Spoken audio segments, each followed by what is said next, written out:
Hello everyone, welcome to Homemaking Radio. I've designed this to use while you walk or while you work or while you rest. And if you're new here, please, or some of you that are used to coming and have forgotten, please click the link in the description box and go to the page where I have placed this video so that you can see the pictures that go with it and the other things that I say on there, the descriptions and maybe about the books that I have read to you. And so if you're new here, we always like to start the day getting bathed and dressed because it feels like a new beginning. I don't know if any of you can remember back in the day when if you felt like things are just not going quite right for me today, that washing your hair or getting a shower always changed things, always gave you a new start. You could just start over. And I don't know if you remember the film Sense and Sensibility from the 1990s, and Margaret was getting her hair washed and her sisters were helping her pour the rinse water on it, and that's the way it used to be, really.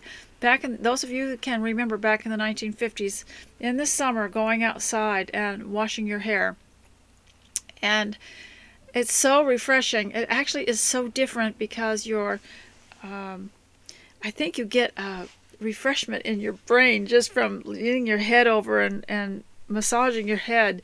Is so different, and so I just encourage you to bathe and dress and see if your day goes a little bit better. And also I would like to say that one way to learn to like it at home, now the last couple of years people have been home not because they chose to be at home, but because their place of business was closed or other reasons. And one way to start liking it at home is to have a wardrobe of dresses and aprons that you can wear in the home, one for each day maybe, and get dressed in something nice each day.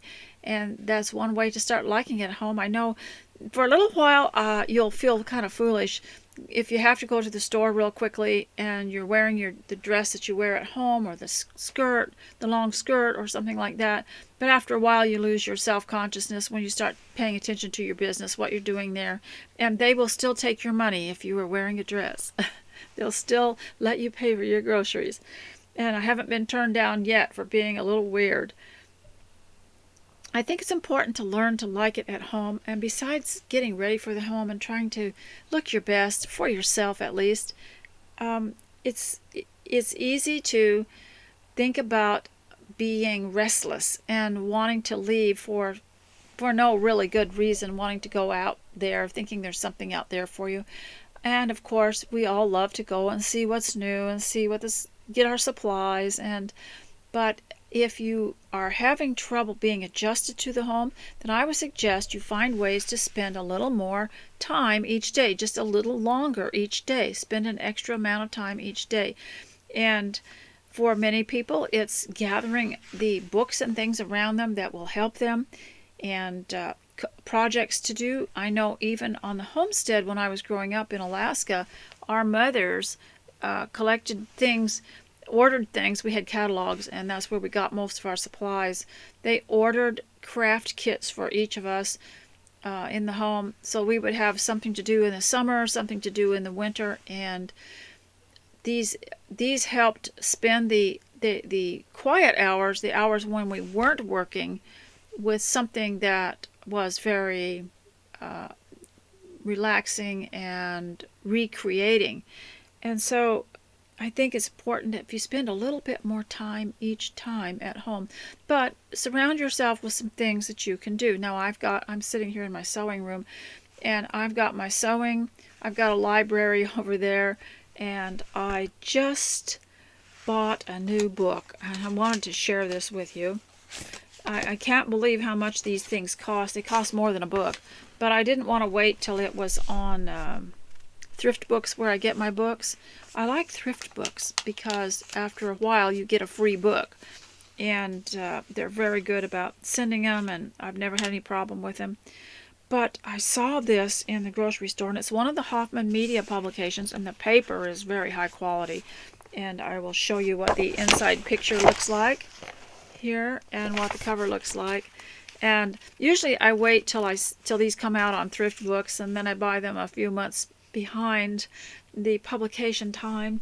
But I flipped through it at the grocery store, and I thought maybe I should have it, because as I was going through this, it's called a proper English style tea. Now I don't know if I can manage this, but you might to do it very English. The Americans aren't onto it quite yet, but some of you who have enjoyed listening to me read sections of Wives and Daughters also know that Elizabeth Gaskell published another book called North and South about the cotton mills in England. And so we've been revisiting that in our home and watching the series again, or I listen to it in the background while I do other things. But I was flipping through it, and I found, it just caught my eye, City of Cotton. And it's Manchester, City of Cotton, from industrial past to an energetic present. Now remember, in the script of North and South, Margaret's mother saying, I admire the citizens here because of they're energetic in their pursuit of business, or something like that. But I want to show you this old brick in this picture here. And as you know, I'm into brick right now, old brick. And they have a lot of pictures of the old buildings in these issues this year. The Hoffman Media has several publications like this, a magazine style, that have a lot of the old historical sections of places in England. And those of us in the U.S., I need to remind you that England's not the only place that has castles and old places, because we're finding recently that our stuff dates back pretty far too. It's just that we often don't know where it is, or we don't know that we have it.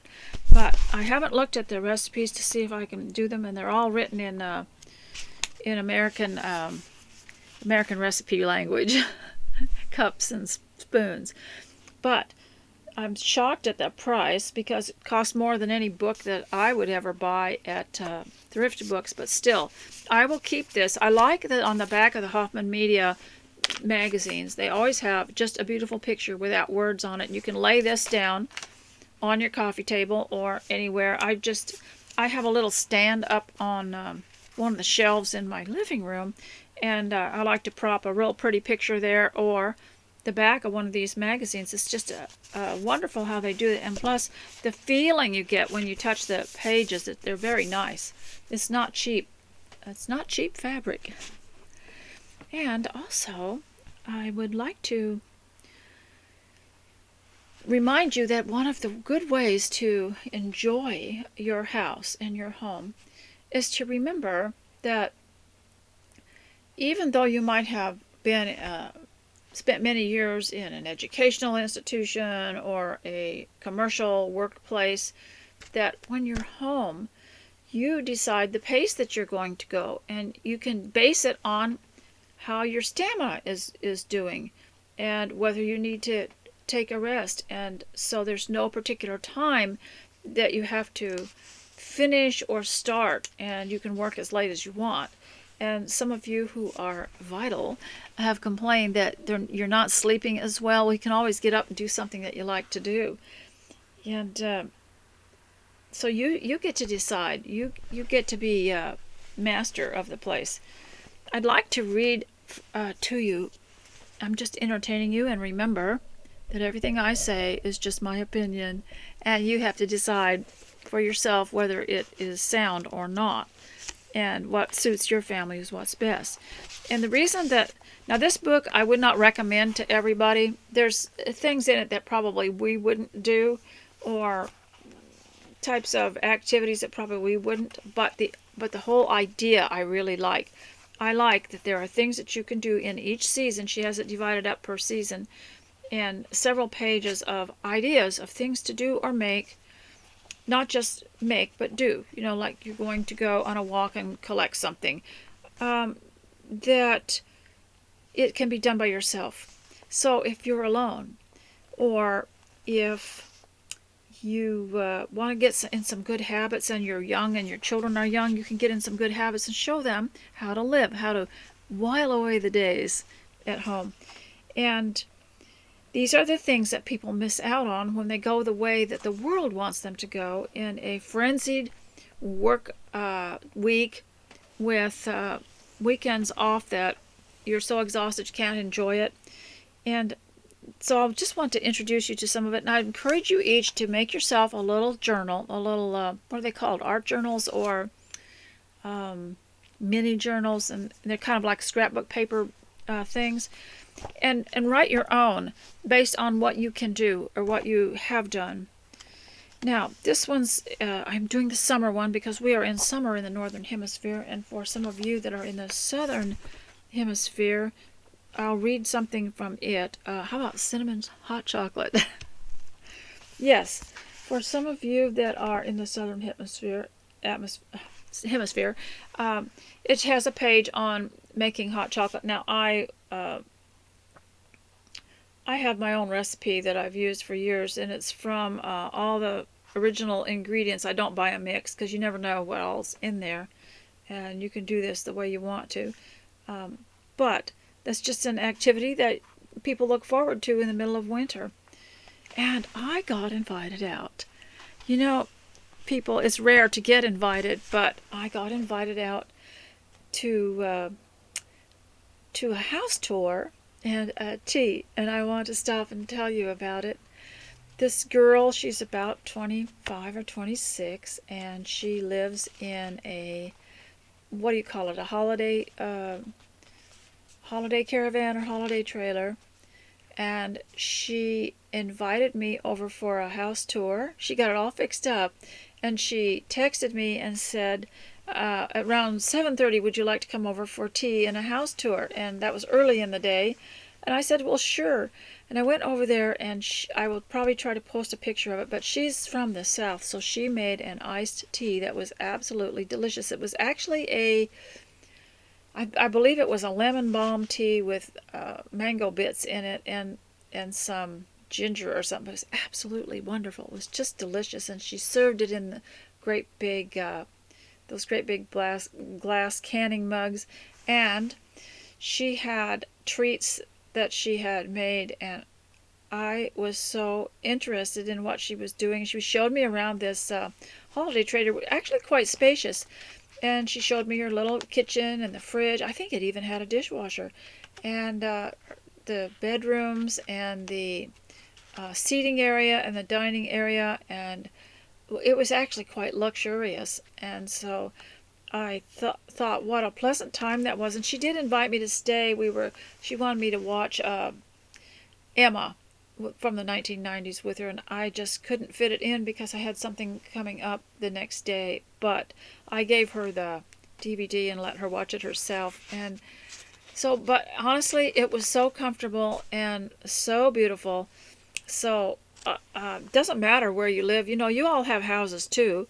The preacher's wife, or the lady that has a grand home, she's not the only one with a house or a dwelling place.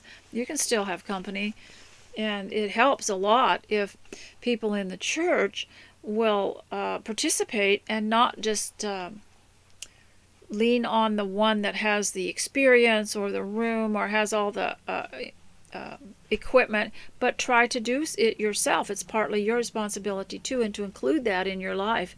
And you don't have to actually use your house. You can use your patio. There's just many different ways to do it. So I'm going to read this now to you from Cottage Core. There were some things in here probably you would not do, so I'm not going to say, run out and buy this book, but I wanted to share the general idea with you, which I like. And this is called Introduce Nature in Your Home. Now, some of you who are vital already know this. We used to bring little bowls. I don't know, we just get an old bowl and we just fill it with rocks and pine cones and little goodies from outside and put it on the center of the table. And our mothers were just delighted.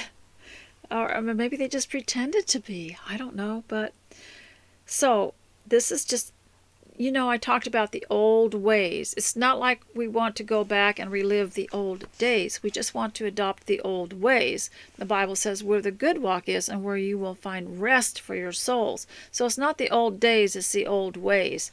And you can reproduce your love of the Jane Austen ways or anything else historical. You can reproduce it just by doing the things that they did that don't look like they're antiquated. For example, introducing nature to your home.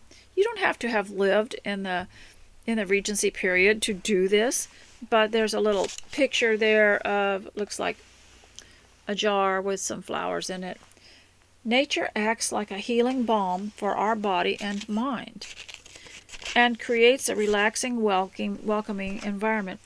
And now I'm beginning to see why flowers were so important to cut and bring them in, because they did have a calming feeling, especially if you're cutting herbs. They smell wonderful. I have some sage and some rosemary out there. When I bring those in and use them as the greenery in a jar with flowers, they just smell wonderful, and it is just very settling.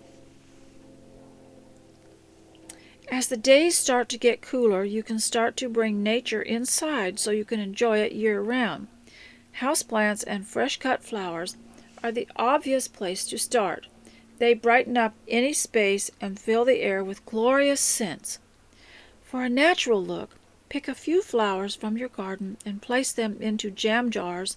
Collect pretty pebbles, shells, and driftwood, and make table decorations out of bark, leaves, berries, and pine cones, things that you have found on a country road or a seaside walk. Introduce warm organic textures to your home with natural wood flooring and furniture, hand-thrown pottery, and pebbles. Natural materials are an easy way to make your home look beautiful and connected to the outdoors. And then she has instructions here for making a little rag rug and tells you what you need. And I can remember several ways that we used to make rag rugs. We would take the boys' old shirts that were, in those days, you just wear them till they were threadbare, and jeans, and you cut them into strips, and you either crocheted them or you braided them and sewed them together as you circled them. And she says here, making a rag rug is a wonderful way of using up old fabric, such as towels, sheets, and clothing. Now, when my daughter was about 13, we went to I don't know what you call it. It was First Monday in Canton, Texas, and it was a big, huge, I guess you would call it an antique flea market, fair, whatever, and they were selling at the time these huge rolls of strips of fabric that had been cut just to crochet or braid into rugs. And she got sage green and pink and white, and she crocheted me a really nice rug. And I believe that rug, I put it in the kitchen on the floor in front of the sink, and I believe that rug lasted for 20 years. And I even put it in the washing machine and washed it, and finally I think it finally quit. It was finally, we used it all up. But that's the one thing, several things she made for me I actually used that I wish I hadn't, because it was also so decorative. That would be the one thing I'd like to have, is one of those rag rugs again. She says, making a rag rug is a wonderful way of using up old fabric such as towels, sheets, and clothing. T-shirts and towels make the softest rag rugs, but there is something special about using old clothes worn by you or your family members that perhaps no longer fit or beyond repair. You are literally weaving memories into the rug, which you can be reminded of every time you use it. It also serves as a homey way to reduce drafts on the bare floorboards. Well, she tells you what you will need, and then she has a picture of these all rolled up into a ball, these colors. And those of you who are sewists and maybe fabric holics, and maybe there's fabric that you've had and you don't like it as much as you thought you were going to, you could always tear that into strips. And if you don't crochet, you can just make 3 strips and braid them, and then of course you'd have to stitch them together. But it's very easy here. It only takes scissors and fabric. But she tells what to do. It says the great thing about these rag rugs is that they can be washed in the machine as if you were still washing the clothes that they're made of. It's also a craft that doesn't require your undivided attention, so you can do it while you're watching your favorite movie. I thought you might enjoy that. And in keeping with enjoying your home, see, that's one thing you can do, is to enjoy your home and start making things for your home. I wish I had had the wisdom to bring to this table here all the things that my children and I had made for our home, and I did save some of it, but that one rug was the one that I wish I had not used. It was just so pretty, but at the time I needed it. And also, I think that if you make something for your home every year, then pretty soon you have a collection. Now, I'm going to go to Eric Sloane's weather book, because I have discovered in this, even though it was written in 1949, and he said even the people of his past, which he said knew a lot of these things, but the current generation that he was in, he said they didn't know them. And so we've had our weather abilities taken away from us just because we've become dependent on what the media tells us. But it's very good to know this, because it will help you understand maybe some unsettling feelings in the atmosphere of your house, and why sometimes it might feel a little bit uneasy, or you might feel like there's something strange in the air. It's a lot to do with the atmospheric conditions, and you can change a lot of that just by knowing about it and understanding it. Well, this is about the wind, and so let me read it to you. And he shows about highs and lows, and you start to understand it better. And don't depend on the weather reports, because you don't really, they might show you a lot of stuff, but you don't learn it as well as if you would if you had a book like this. There are several weather books available, and one of them is in a series of things, and it's called the Weather Book. It's not by the same author. If I ever find it, I'll show it to you. It's an ill wind, they say, that blows no good. Now, you remember that saying. It comes up in all these old books that we read. An ill wind that blows no good. I know of a bakery firm that hires its own meteorologist to predict the rainy and windy days, so that the plant may prepare to bake fewer loaves of bread on such days. Now, I've told you before, if you are into baking, that it's going to have different results depending on the atmosphere of the weather, and also your altitude makes a difference too. People that are in high altitudes have to change their recipes a little bit compared to the ones in the low altitudes. So that's why weather and atmospheric condition is very important for the home.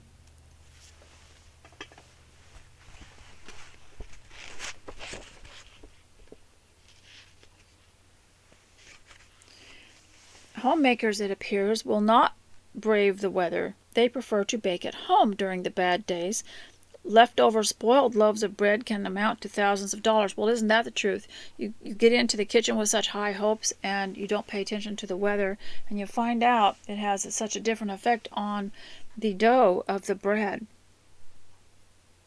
These bad days are a problem for the baker, but they are a boon to the flour mills and the gas companies that help to make these homemade loaves. But there really are ill winds that are just good for nothing. Take, for example, the hurricane. And he writes a little bit about it.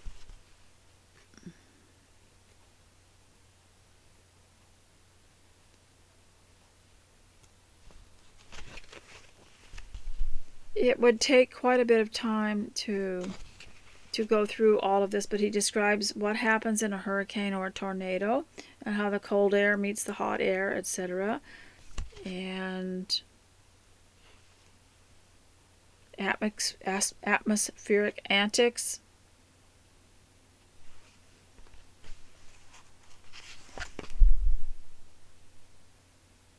So maybe I will read more of that to you at another time.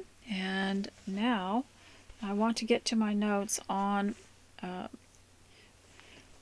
preparing yourself and developing your own character, as well as understanding characteristics in others.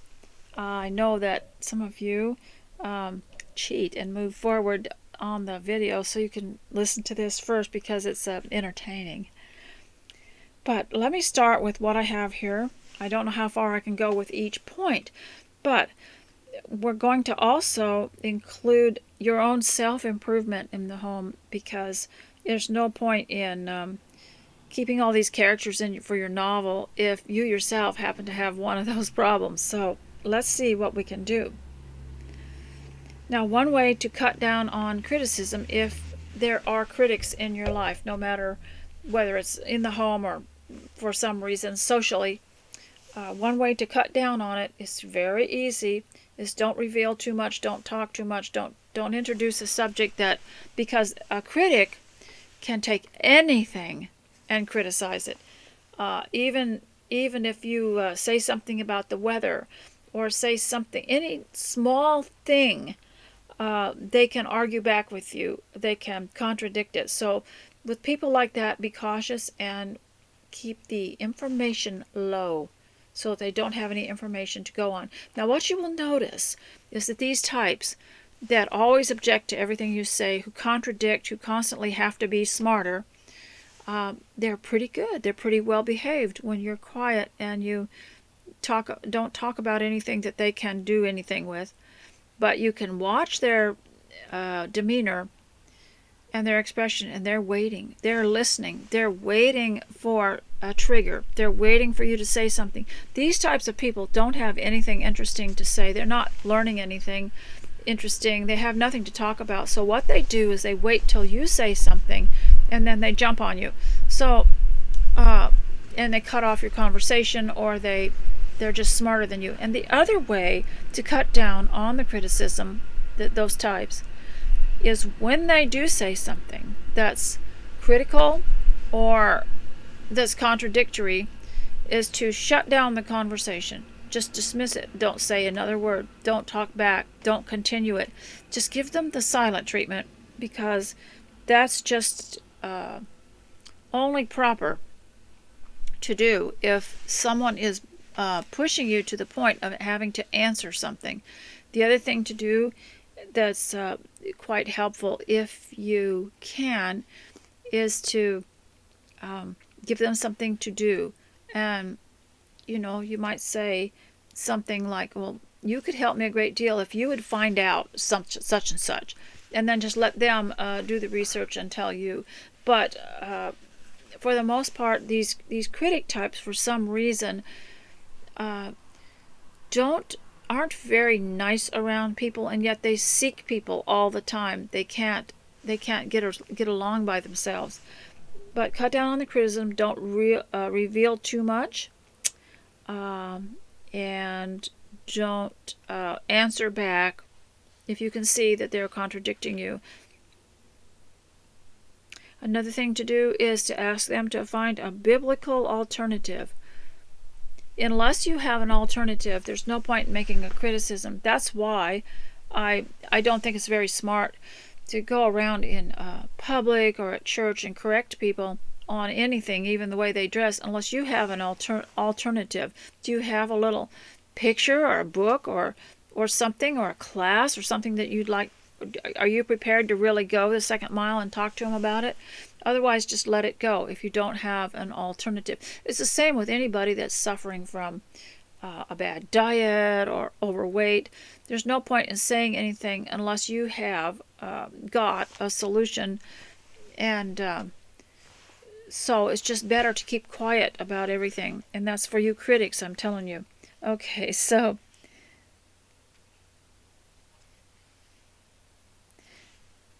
Now, I wanted to mention something when I was talking about getting your parents ready, is sometimes we have to go outside, and it's summer here and the sun is just glaring, and so I've had to wear a hat.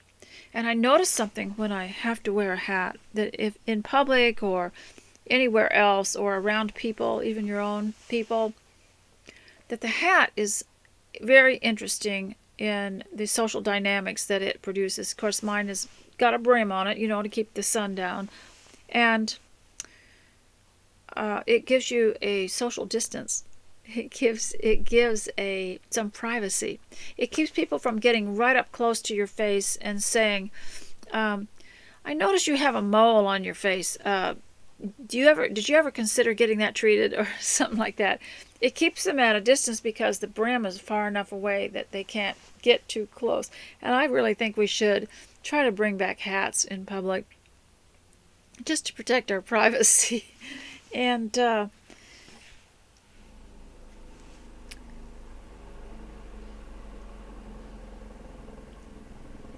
I want to talk a little bit about older children at home. And if you're listening, I hope that you will take this to heart. And that is, you have to be careful what other people tell you.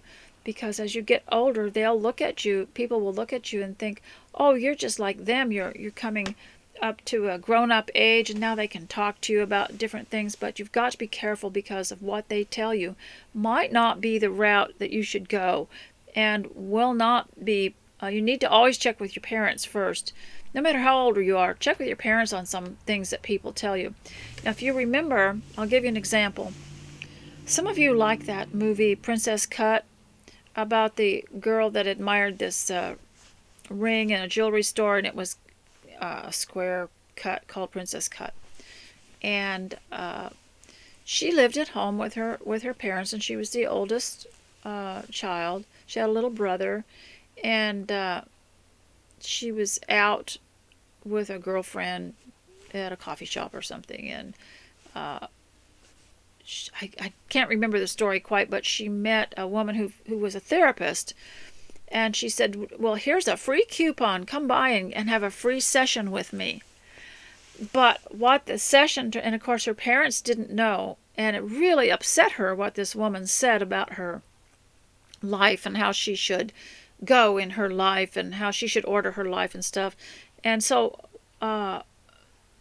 because you have to be careful that just because you're getting older and you're away from home more than you were when you were growing up, that it doesn't mean that you go and accept all the advice of everybody around you. You need to check with your parents. And of course, you get away from home and you think, well, we didn't live like this at home, and my parents didn't teach me all about this and that and the other thing. Well, if you're living at home, there's a lot of things you don't need to be concerned about because you're living at home. And so you have to be careful that you don't start trusting other people to be wiser than your parents. It's possible your parents already know about some of these things that maybe you just didn't stay home long enough for them to mention. So make sure you're careful of the influence of other people.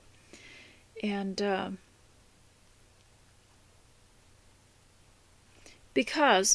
just because you're older doesn't mean that you came to a certain page in your life and then you put behind everything else and then you started a new life. That's not how it works. You're just continuing the life that you were born with, and you just keep going and growing together, and your parents and your family and your siblings are still part of your life, and you just enjoy growing up together. You just enjoy life even as an adult together. You don't just because you think you have a new and different life, it doesn't mean that you suddenly start treating your parents like strangers.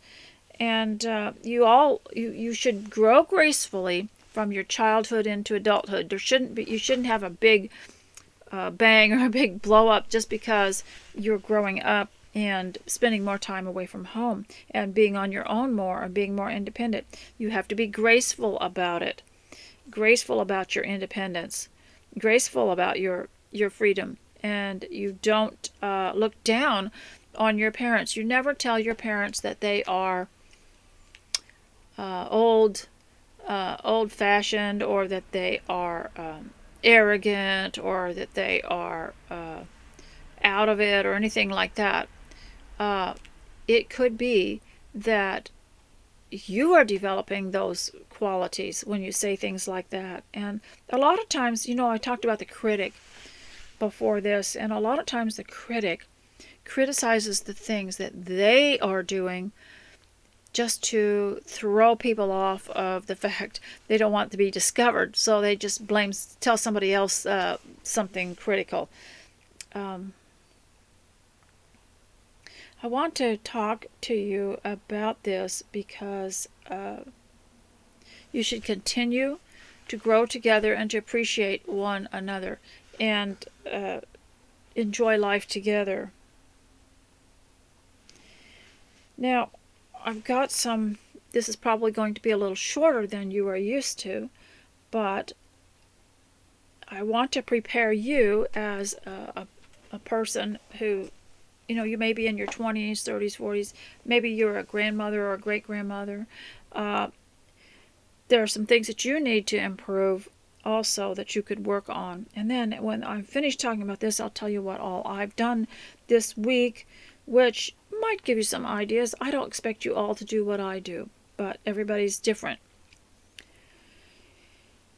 There are some problems with, and don't say this is just the elderly, because it starts when you're younger, is a neglect of yourself, and particularly bad breath, baby talk, and barely audible talk.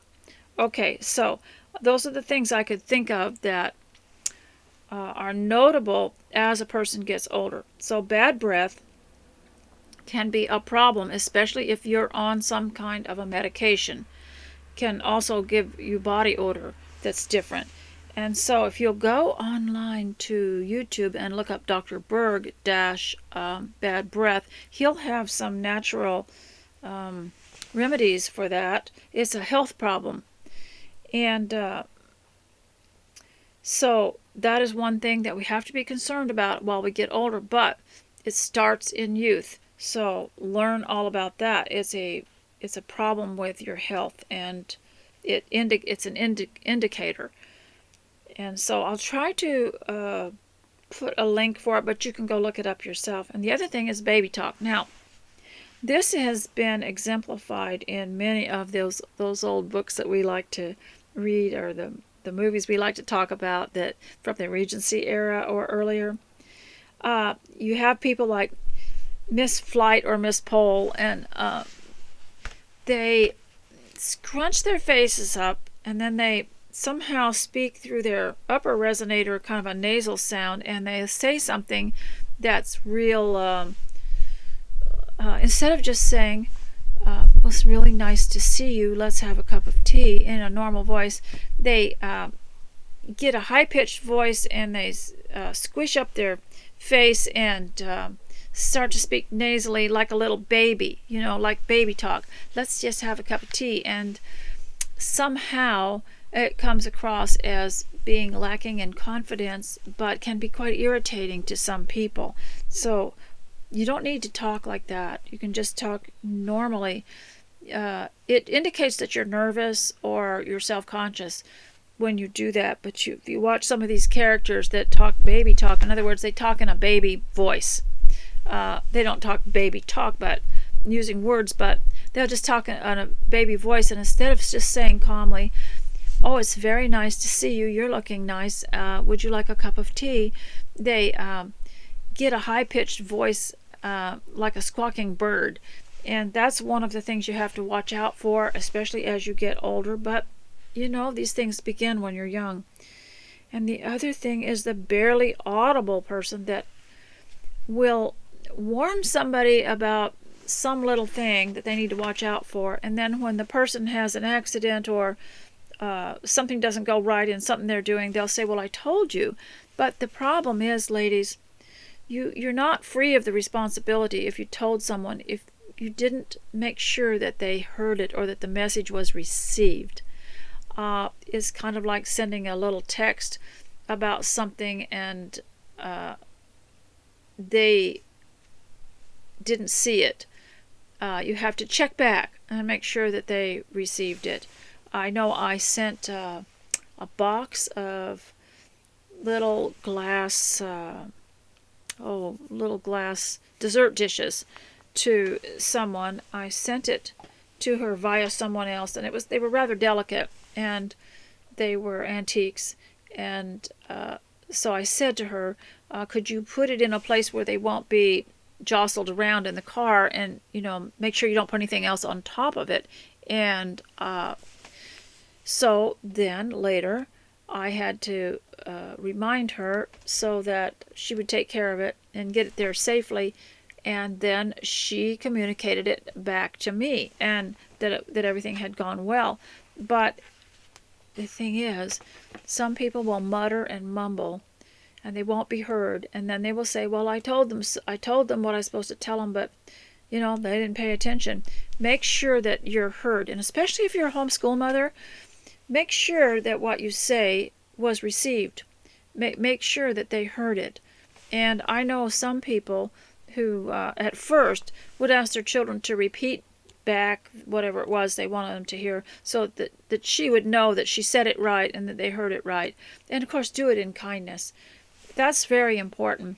I have heard people say that they told somebody something that they needed to know, but they did it in such a quiet tone that it was barely noticed.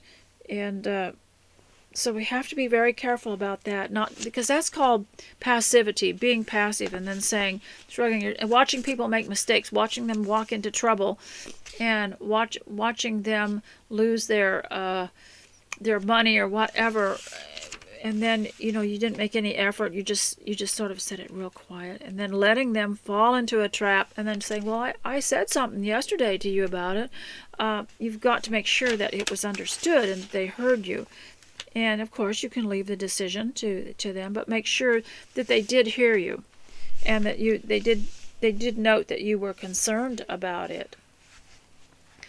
Now, ladies, I hope that you get a little bit done today, and so now I'm going to tell you, just for your entertainment, what all I've been doing this week. I made sure one day I wanted to follow that list. I wanted to obey myself. I'm not very obedient, but I'll write a long list and then do one thing. But I was determined I was going to do it, and I did clean up the kitchen, and I did get all the beds made and the floors swept. And naturally, I don't do all this every single day. I maybe want to do a lot of this housework every other day, because that would really keep me busy if I did everything every single day. Some things I'll do every other day. And then I made sure that I did a few exercises, and I tuned into 5-minute exercises and enjoyed them so much. I did 20 minutes worth. So I did 4 of them. And felt really good afterwards. There's some I don't like so well, but I feel really good after doing them. And you should never assume that just because you're more vital, that you can't change something about your posture or about your body or about anything. A lot of people will tell you that, oh, well, now that you're more vital, and we know what that word means, don't we? That of course you're going to have all these aches, and you're going to have all these pains, and you're going to get stooped over, and you're going to have all these internal problems. That's not necessary. You don't have to be like that.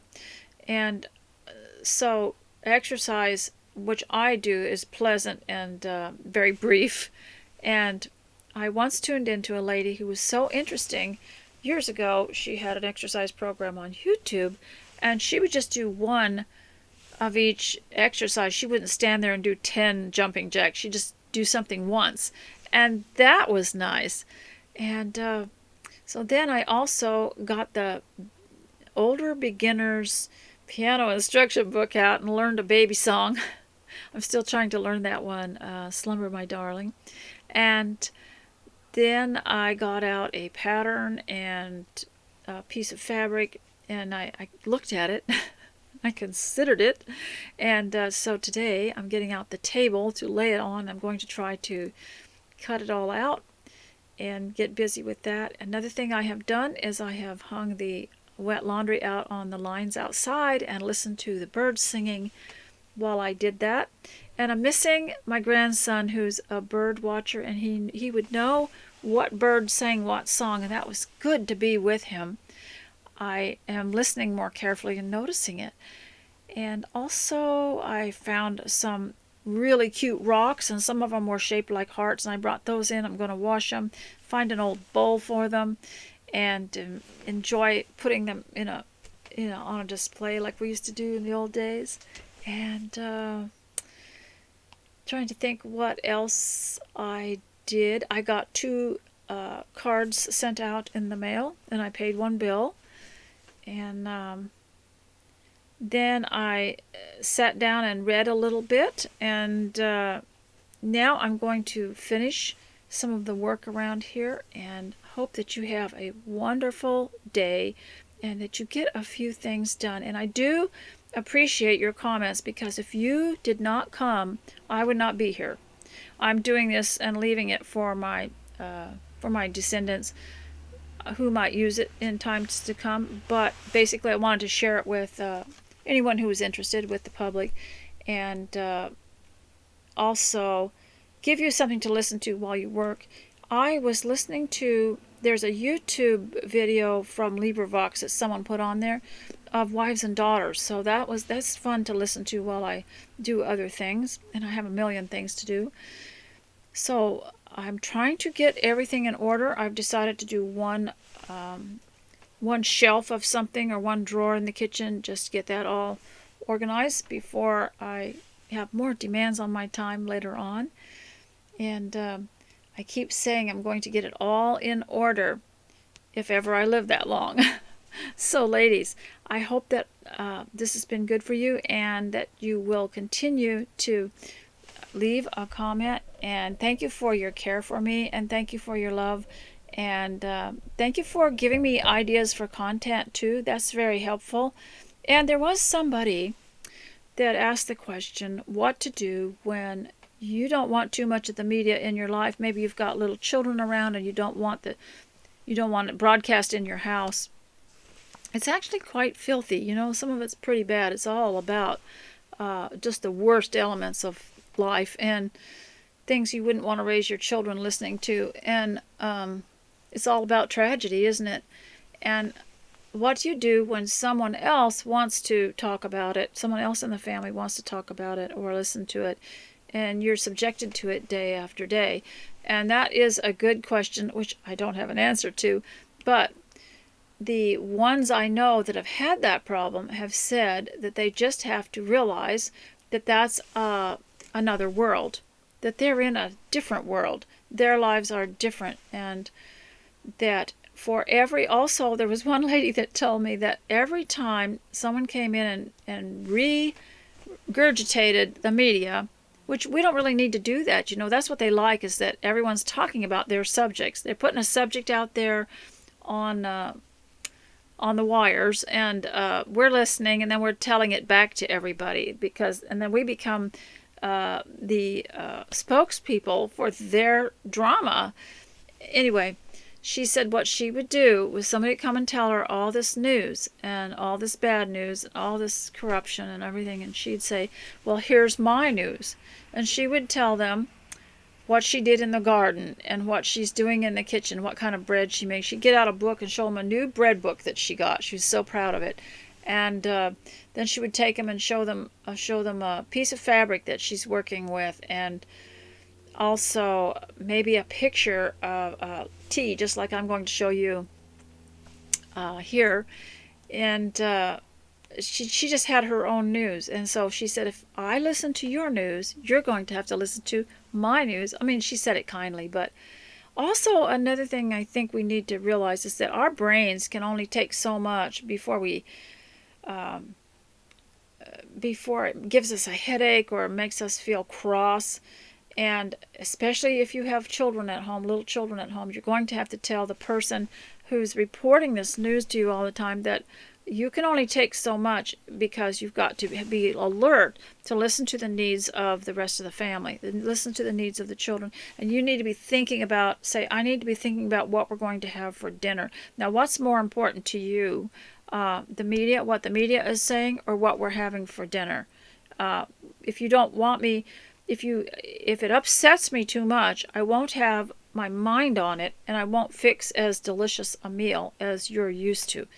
And there are ways, I think, to maybe regulate it a little bit and say, maybe you could just move your whatever you're listening to, move it to a certain area of the house where that will be the only place it will be heard, and that you have to go in there for it. And there's all kinds of alternatives to. Our problem is that back in the olden days, you might have gotten a newspaper once in a while, but today it's every minute, every 5 minutes or minute of broadcasting. Even if you're checking just a little text you got from one of your children, somehow somebody is going to tell you something that's going to depress your heart. And you might also say, I tend to get a little bit sad towards the end of the day, so I'd appreciate it if you would not broadcast anything after 10 o'clock, because as the day wears down, I've got to keep my spirits up, because I've got a lot to do, and the whole household depends on my mood, so I want to keep in a good mood. Also, there's if someone needs to talk about the media, what the media is broadcasting, maybe they have a friend they could call instead, or maybe they could call someone that's as interested in it as they are, so that they could discuss it. Or you could say, this is not my business. This is not any of my business. My business is this and this and this. If, for example, you have a list of things that you need to do, and someone comes in and wants to tell you all this bad news, you need to read it back to them, what you have on your list to do. After a while, if every time the bad news triggers your reading your news, they're going to remember and not want to come back in and tell you. But everybody has to work out their own solutions where that is concerned. It's been from the beginning of time. There's been these woeful bad news people. They walked around Jesus Christ, and they did the same thing in those days too. And so stay close to Christ, read the scriptures, read your Bible, and see if maybe you can find an interesting and effective way to reduce the amount of bad news noise that you get. I don't have the answer. I just have some ideas. And if I were writing this as characters in my novel, I would have someone that's similar to the characters in Cranford. Remember, there was always someone running around in the village, from one house to another with news, with some kind of village news. And I would figure out a way, I think, to have a character like that. So ladies, God bless you, and stay close to Christ, and I'll talk to you next time. Bye.